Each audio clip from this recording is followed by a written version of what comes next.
Namaste and good morning, everyone. Let's start a new scripture today. We have done it before also, but these kind of deep scriptures we got to do over and over again to really understand the deep meanings of these great writings. So let's do the prayers first. Om Guru Brahma Guru Vishnu Guru Devo Maheshwara Guru Sakshat Parbrahma Tasmai Shri Guruve Namah Om Bhurbhuvah Swaha Tatsavitravare Bhargo Devasya Dhimahi Dhiyo Yo Naha Prachodaya Asto Ma Sadgamya Tamso Ma Jyotirgamya Mrityorma Amritam Gamya ओम सहनावतु सहनौ भुनक्तु सवीर्यं करवावहै तेजस्विनावधीतमस्तु मा विद्विषावहै ओम शांति शांति शांति The name of the book which we are starting is Yog Darshan. Yog Darshan. And it's in the style of writing style is Sutra. So that's why it's commonly known as Yoga Sutras. And who wrote them? Rishi Patanjali. So that's why it's called Yoga Sutras of Rishi Patanjali. It is a collection of short, condensed phrases that really reveals the essence of yogic philosophy. So Sutra really means aphorism, very concise, very short. And what yoga means? See, often we say it yoga, but actually the real pronunciation is yoga.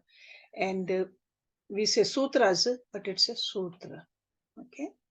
So technically that is the correct, but sometimes when we talk about it, we just say it sutras and the yoga. So yoga means union. And it refers to the uniting of the embodied soul with the universal consciousness, which we call Brahma also. So different names. This happens through the control of thought waves in the mind. And Rishi Patanjali says that right in the beginning, in the second verse of this scripture. And he also says that it can be brought about by persistent practice and dispassion. We learn that in Sutra number 12, in the first chapter. So this whole book has 4 chapters. 4 chapters. And altogether, how many sutras? 196. It's a very small book. If you look at the original form of it, it's only on 1 sheet of paper. 196 lines. And the teachings of the sutras were not created by Rishi Patanjali. He never said that I'm the author of it. But he was the first one to compile them in the written form. Before that, they were transmitted orally by the teacher and memorized by the serious students of yoga. That's why this time around, I would like you to memorize some of these sutras too. These sutras, they are a map. That's how I would like you to look at them. Map. A set of guideposts that navigate the intricacies of the mind and all its activities, leading from a restless, turbulent mind to the still and peaceful mind.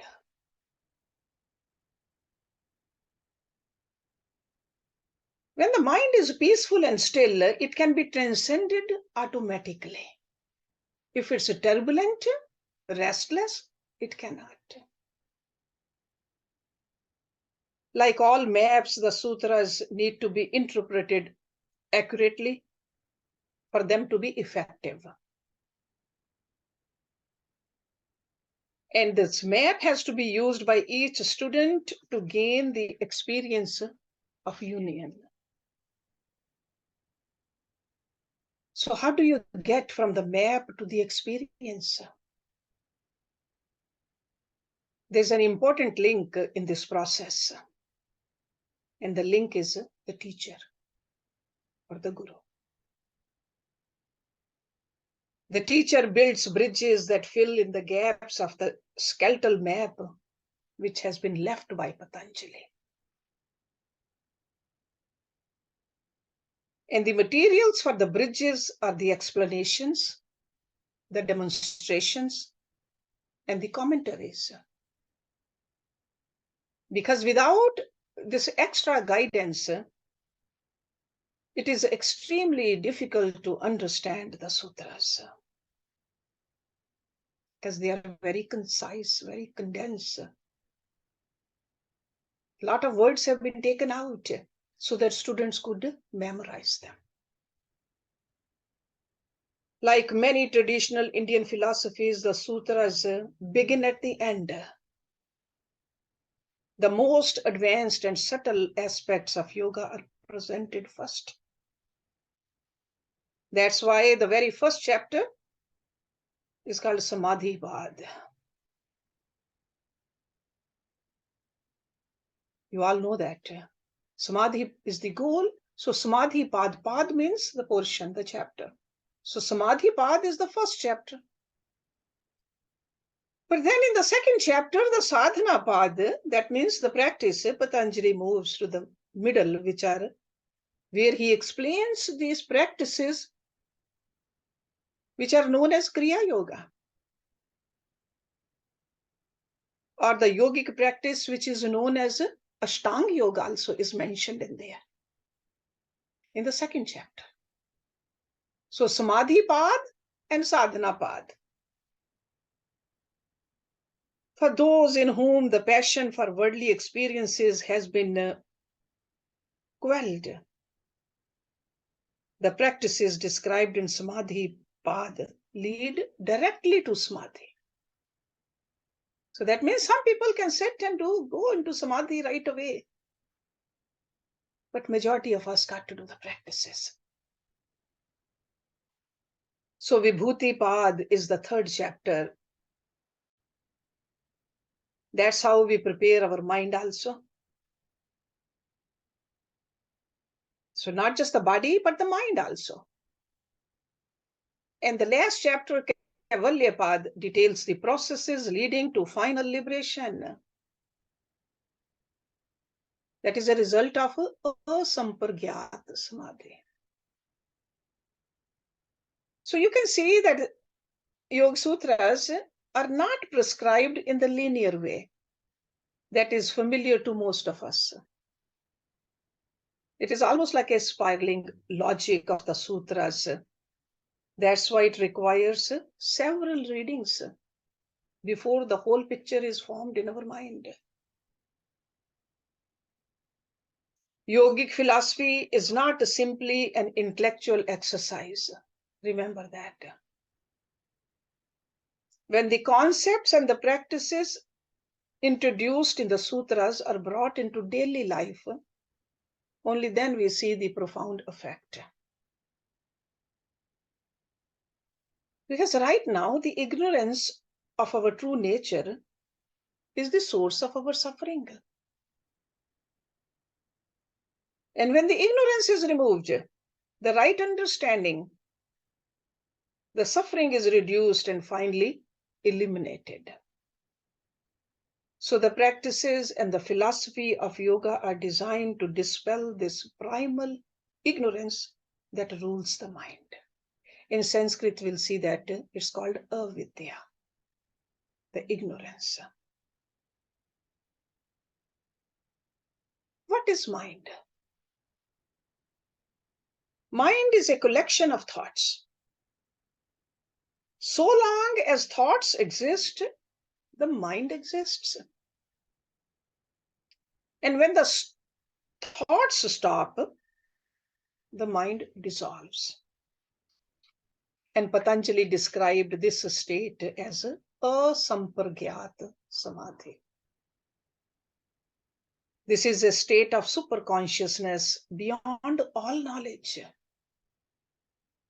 because knowledge is in the mind and the mind is thought. So in asampragyat samadhi, we'll see these terms in the first chapter because there are several layers of samadhis. So asampragyat samadhi, the mind has stopped thinking. What remains is the pure consciousness, without any disturbances, without any activities, and definitely no impurity.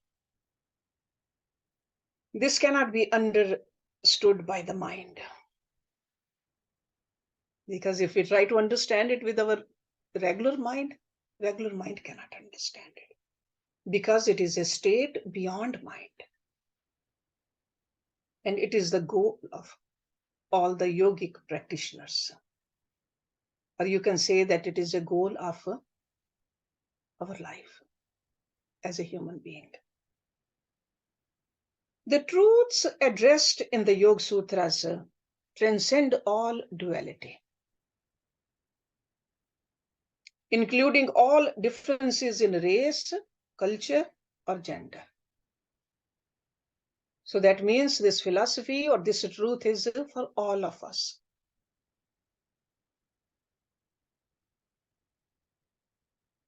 And yoga was not a new subject even at the time of Patanjali. In fact, the methods of yoga, union with the truth, God, or self, had been developed and practiced for thousands of years by rishis and munis of ancient India, prior to being written down by Patanjali. And this, we can see that it's implied in the very first sutra. When Rishi Patanjali says, At Yoga Anushashanam. When he says, now in this present and auspicious moment, the discipline of yoga is presented. In Samadhi Pada, the very first chapter,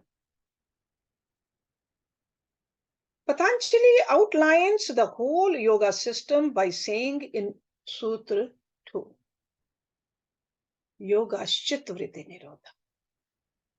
He says yoga is the control of the thought waves in the mind. Two conditions of mind are implied by this sutra. The mind's outward expression, which is called pravritti, when mind goes outwardly, pravritti, and its inward expression, which is called nivritti. These two conditions define the basic value system of yoga, pravritti and nivritti. So in the terms of mental activity, vritti, the pravritti binds the mind to the afflictions of the worldly experiences. That means when mind goes outwardly, sure there will be afflictions. That's why it's called a klishta vritti, painful thought waves.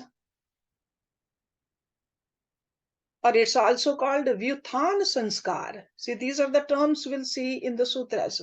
Vyuthan sanskar means outgoing mind. And from the nivritti, or the inward expression, mind gets liberated. That's why it's called akalishta vritti, non-painful thought waves. Or you can call it ekagra sanskars, or the one-pointed mind. So there are numerous methods of turning the mind inward and achieving samadhi are explained in the sutras. Because if that is the goal, then these teachers are telling us how to attain the goal also. Sure, we have to walk on the path, but they have created a beautiful path for us. Further, the various levels of sapragyat. So, asampragyat and sampragyat, two words, you will see that. Sampragyat or the sabij samadhi are also described. So in the very first chapter, because a lot of times the first chapter with all these hard names, it becomes very difficult to understand. That's why we'll go through it very slowly. But I want you to write down these names and get familiarized with this terminology though. Okay, Sabij, Nirbij, Asampargyat, Sampargyat, and we'll definitely go through it in a detail. And what is in second chapter, Sadhanapad? Sadhanapad gives methods for those aspirants who could not attain this deep samadhi right away. So it's like a direct prescription of the samadhi path can be attained through sadhana path. So that's why this path starts by outlining the three practices of Kriya Yoga. Tap, which is austerity, Swadhyay, which is a study, and Ishwar Pranidhan, surrender to God. Together, it becomes a Kriya Yoga. And it culminates in a detailed description of 8 limbs of yoga, Ashtanga Yoga. So we'll see that also in the second chapter. And this section also deepens the philosophical background of the yogic system by describing this creation. How does the creation came about? This great Rishi told us it's a conjunction of a Purusha, which is the soul, and the Prakriti, which is the matter. So this is what creation is. So the soul and the matter, Purush and the Prakriti, they got wedded together and we see the creation. And what is the purpose of this? Purpose of this creation, Rishi Patanjali says, it's a bhog. That means purpose of experience, bhog. But then there's a higher purpose, which is called apvarg, liberation from the experience. It's almost like a child goes into the playground to play, to enjoy. But mother wants the child to come back home also. That is called apvarg, bhog and apvarg. So this is all we'll learn in the second chapter. And the third chapter, Vibhuti Pad, because when you are quietening your mind, when you are purifying your mind, you are doing this sadhana, some supernormal powers will come.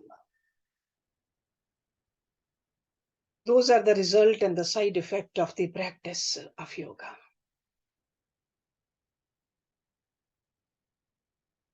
He talks about dharana, dhyan, samadhi, concentration, meditation, samadhi in this chapter. Then a technique of sanyam is mentioned in this chapter also, which is the purification and the perfection of these 3 limbs performed simultaneously on different objects.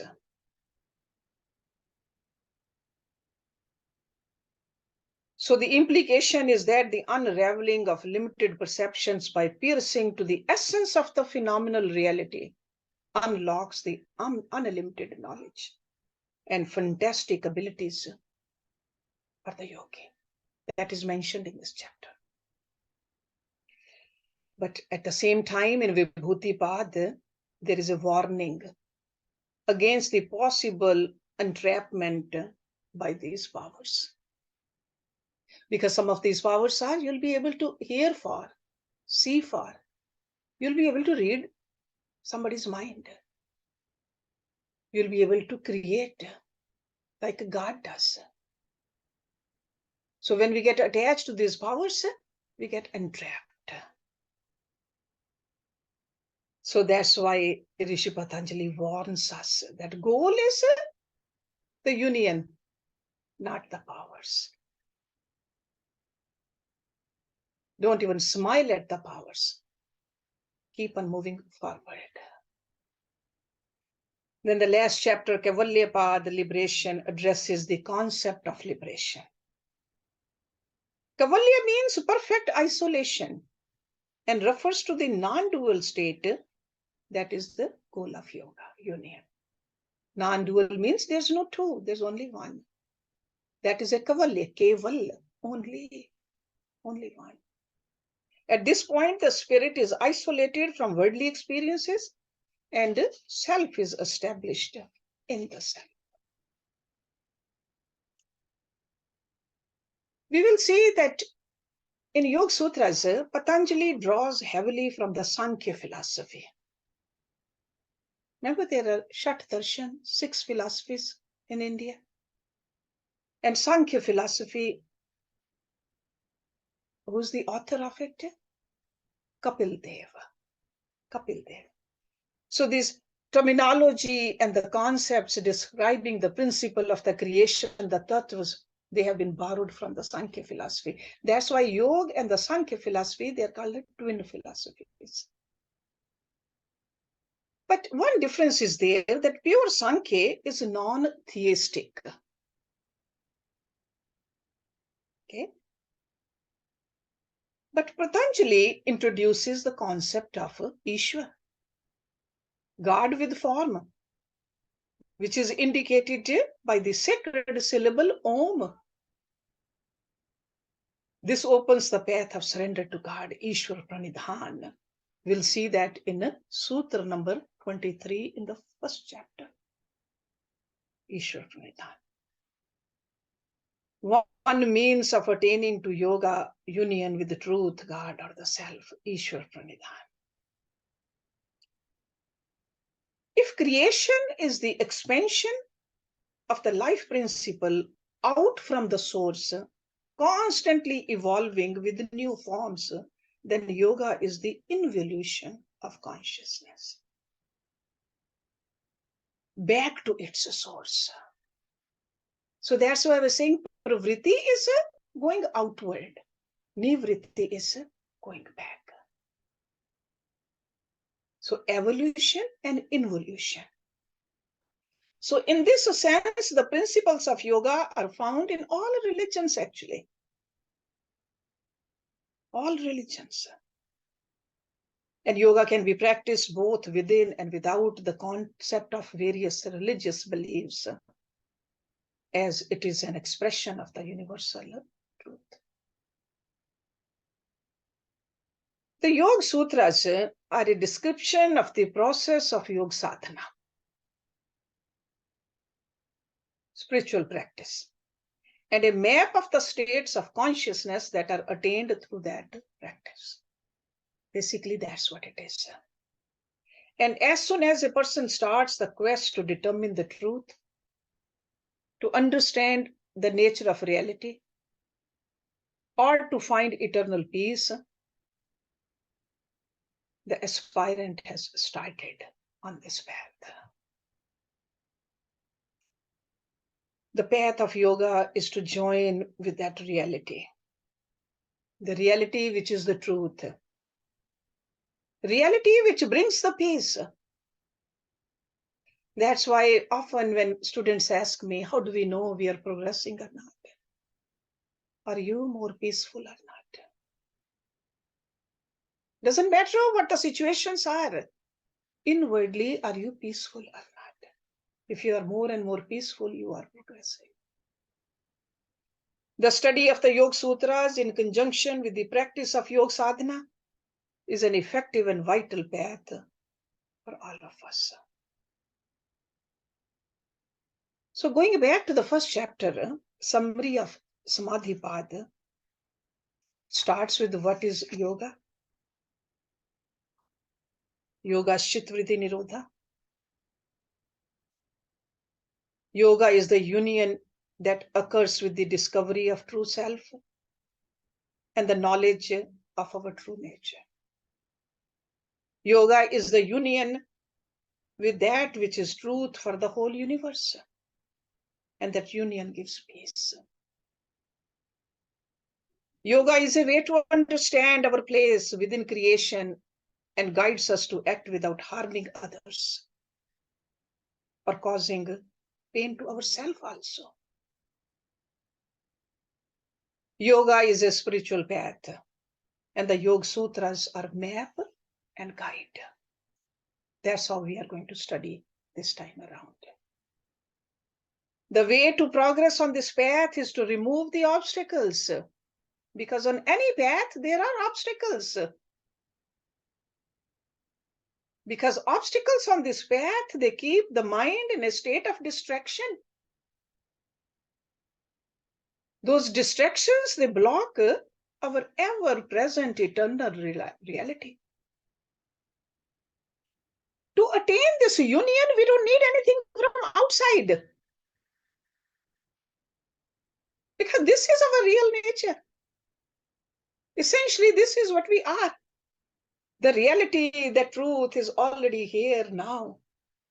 It is our very self. And in yoga, this state of eternal bliss and union is viewed as our natural state. Whenever we are disturbed, that is unnatural. Whenever we are impure, that is very unnatural. Whenever we feel alone, that's very unnatural. So from the perspective of yoga, it is our commonly experienced state of separation and pain, which we assume to be natural, that is unnatural. Yogic philosophy sees that our normal state of confused mind and multi-mindedness is used to fulfill our desires. And when we have the desires, we justify, we defend our self-interest. We look at it properly. Because in this worldly minded state, the individual ego, with all its attachments, becomes very important to us. But that's where the suffering is coming from too. The suffering mind cannot be controlled. So the Yoga Sutras explore both the state of inwardly directed nivritti mind and definitely outwardly directed pravritti mind also. Because right now our mind is a pravritti mind, so we got to learn how to control that mind and send it to the proper direction. Because these inward and outward flows, they happen all the time. So remember, the key note sutra is Sutra 2. Yoga Chitvritti Nirodha. Yoga is the control of thought waves in the mind. So general states of mind are implied by Sutra 2, the controlled state of mind and the uncontrolled state of mind. And that's why Nirodha is an operative factor in the development of higher consciousness. So Nirodha is both a process, because a lot of time it's very hard to understand what Nirodha is. So Nirodha is both a process by which subtler levels of reality are revealed and a state of pure, unconditioned awareness beyond the comprehension of the finite mind. That's Nirodha. And the obstacle to discovering our own true nature is the vrittis, the thinking principle in the mind. Thinking. So that's why it's very important to understand what mind is. In yogic philosophy, the mind has several aspects. Sure, we are using the word chit over here. That's also a mind. That's a deeper part of our mind. So it's not only the upper layer of the mind, but the deeper part of the mind needs to be controlled.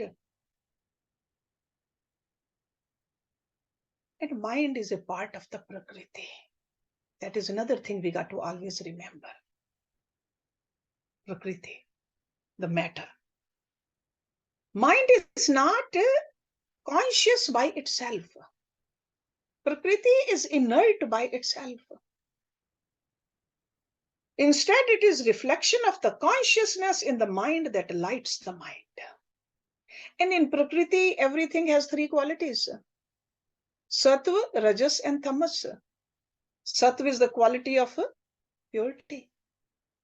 Rajas is the quality of activity. And Tamas is the quality of inertia. So mind can have these qualities. So these qualities which manifest themselves at every level of the creation are opposed to each other. But still they are trying to achieve a balance. So that's why the Mahat, the universal intellect, has three guns also. So the Chit has three guns. Everything in the Prakriti has these three guns. Let's talk a little bit about the Vritti also. Because if the definition of yoga says yoga chit vritti nirodha, vritti means to revolve. Revolve, that's a vritti. So vrittis are the thought waves that revolve in the mind. So in the mind there are thoughts. When revolve, they are called vrittis. And thought waves include our emotions, our memories, our intuitions, imagination, or even subliminal thoughts, or even cognitive thoughts. Vritti is sometimes translated as mental modifications. But remember, it's all of those. The revolving aspect of thought waves implies an imprinting process. Because that's how the sanskars are created. They get imprinted. And those sanskars, they get stored in the chit. And we are supposed to wash those away. So this impression remains dormant until activated by a favorable environment, at which time it becomes active and a new thought wave arises. So again, the new vritti conditioned by the past impression creates another impression. So it's almost like a feedback loop in our mind. That's why we think that we can never control our mind. Because the new information going, the old is already there, just keeps on revolving constantly. And nirodha. Nirodha. Because we are supposed to do the yoga chit vritti nirodha. These vrittis, we got to nirodha them, right? So I'm sure you're familiar with the martial arts. There is a blocking pose in a martial arts. That's what nirodha is. Blocking. Because blocking is different than repressing. Because repressing is related to aversion. And aversion is one of the obstacles. So nirodha does not mean repression. It means blocking. Blocking is the selectivity we use in concentration. Remember that. Normally, our mind receives input from senses and from memory at a rapid rate. Perhaps thousands of impressions every second. And we choose which impressions to allow into one awareness. So this process of selective awareness, which gives us the ability to focus our concentration, is related to the idea of nirodha. Remember that. So in focusing on one thought, we automatically exclude others. Think about Om only, block others. Think about the godly light, block other thoughts. So by what means are thought waves controlled or nirodha? The word used for control is the operative means by which yoga is established. We'll see that in Sutra number 12 in the first chapter, Abhyas Vairagya Bhyam Tanirodha. So Nirodha has two parts, Abhyas and Vairagya. So Nirodha we got to do, Nirodha of the vrittis, but how do we do the Nirodha? By Abhyas and Vairagya. It's all given over there. So by regular practice and dispassion, the painful and non-painful thought waves are controlled. So practice is that effort required to gain sthiti. Sthiti means stability in one-pointed concentration. And dispassion is that which frees us from the distracted mind. So abhyas and vairagya, both. So nirodha is related to concentration. For the mind to be concentrated, it's necessary to focus on one object and block all the impulses that would distract the mind. That's why the Ishta Devata is important. You are just channeling your mind towards the Ishta Devata and block all others thoughts. That's nirodha. So the process of yoga is a process of deconditioning the mind, you can call. The mind which wants to go into the pravritti state, you are deconditioning it. And this mind needs the training. We got to teach our mind to withdraw from the senses and to concentrate. And that does require effort.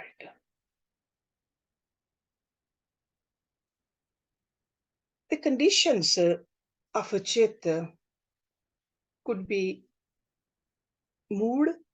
Mood means dull, preoccupied.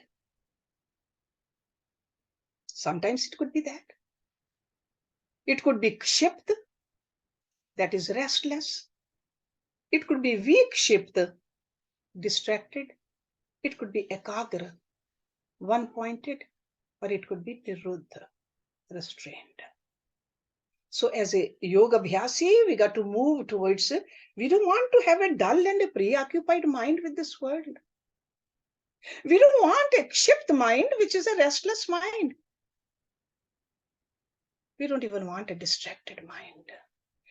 We want a ekagra mind. When I tell my mind to focus on this, the mind should focus, whether it's a worldly endeavor or whether it's a spiritual endeavor. My mind should listen to me. That's called a ekagra mind. But ultimately, nirodha mind. That is the highest. So these are called the conditions of our mind. As the mind as a whole is categorized, it could be dull, restless, distracted, one-pointed, or restrained. So we are the owner of this mind. We should see what is the condition of our mind. When the mind is dominated by the quality of tamas, it is a mood mind, dull mind. When it's a depressed feeling, it could be a restless mind. There's a lot of rajsikta in there. But when it moves towards the satvikta, only then it becomes a ekagra mind. Satvik, pure mind, is a ekagra mind. And then ultimately, that the niruddha mind is the one who's in the state of samadhi.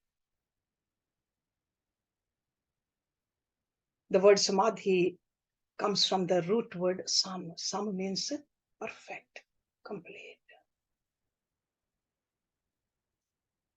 So for that, we need to do the refinement. We need to do the practice. So that's why the practice is so important on this path. It's not just a one day of practice. Practice until we reach there. So there has to be a systematic practice, regular practice, a deep practice, and a love for practice also. So throughout the Yoga Sutras, Rishi Patanjali emphasizes that we must follow the system. We must fulfill the prerequisites. We must undergo some preparatory practices also.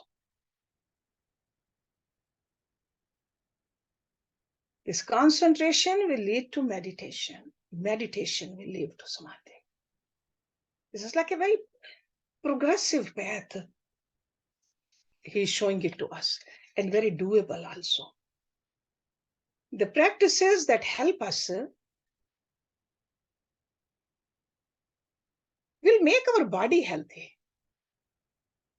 will make our mind clear, and eventually we will know who we are. These are the practices. These sutras, they tell us clearly how our body can best serve our mind. How both our mind and body can serve the purpose of who we are, which is soul. It's a monumental work which Patanjali has done for us.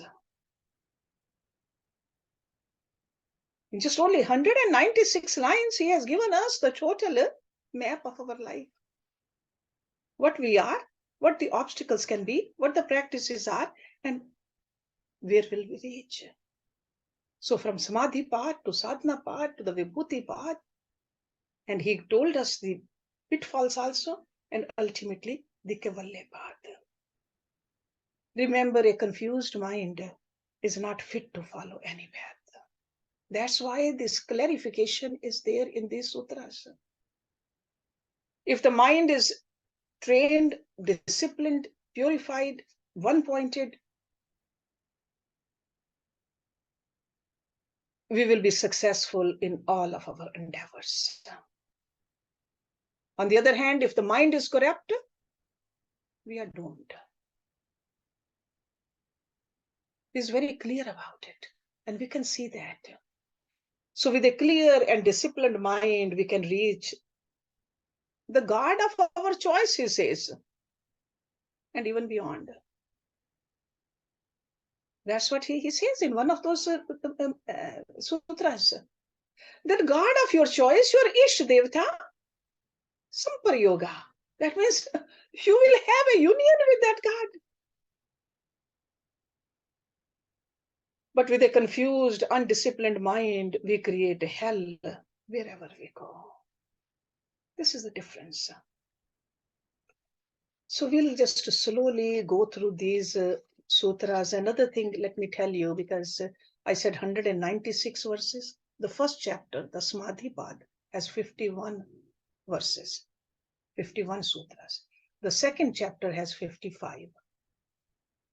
Third chapter, Vibhuti Pad, has 56. And the last chapter, Kaivalya Pad, has 34. So if you add all these numbers, total is 196 lines only. So we'll see who will remember or memorize most of these sutras. Even if you memorize just 5 of them, that's okay too. Memorization is very important. So the Yoga Sutras of Patanjali are concise aphorisms, because if somebody asks you today, what are you studying? Author is the Patanjali. Writing style is the sutras, which are called aphorisms, but they're full of meaning. The meaning in each sutra is so much. That's why the sutras, they deserve or even require a repeated study and can be the object of deep reflection. Each sutra serves as a point of entry into the whole body of knowledge known as the yogic philosophy, as each one reflects an aspect of the whole. There are, of course, some keynote sutras that are pivotal to understanding the essence of yogic philosophy and practice. In Samadhi Pad, the most important sutras, where we'll spend a lot of time, will be Sutra number 2, 3, 4, 12, 17, 18, 20, 23, 28, 33, 41, 43, 50, and 51. You'll see that maybe in some of the classes we'll spend only in the whole hour just one sutra. 2, 3, 4, if you're writing them down. 12, 17, 18, 20, 23, 28, 33, 41, 43, 50, and 51. Okay.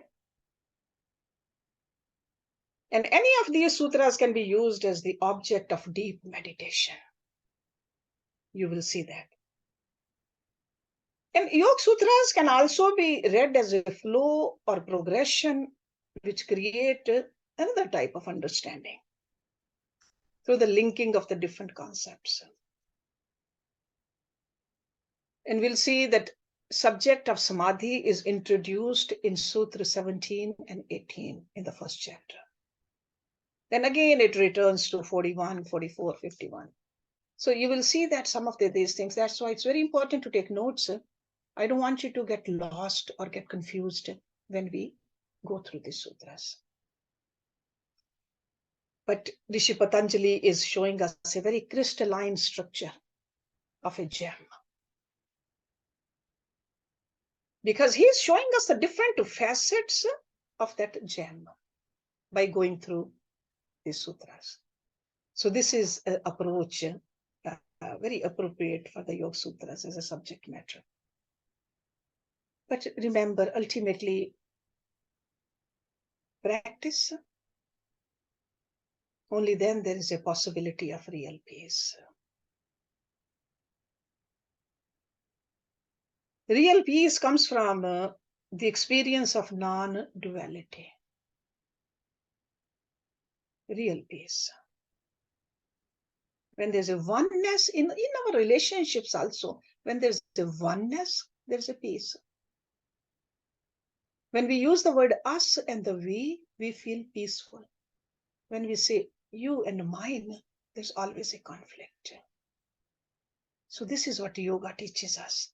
And this is the experience of asampargyat samadhi eventually.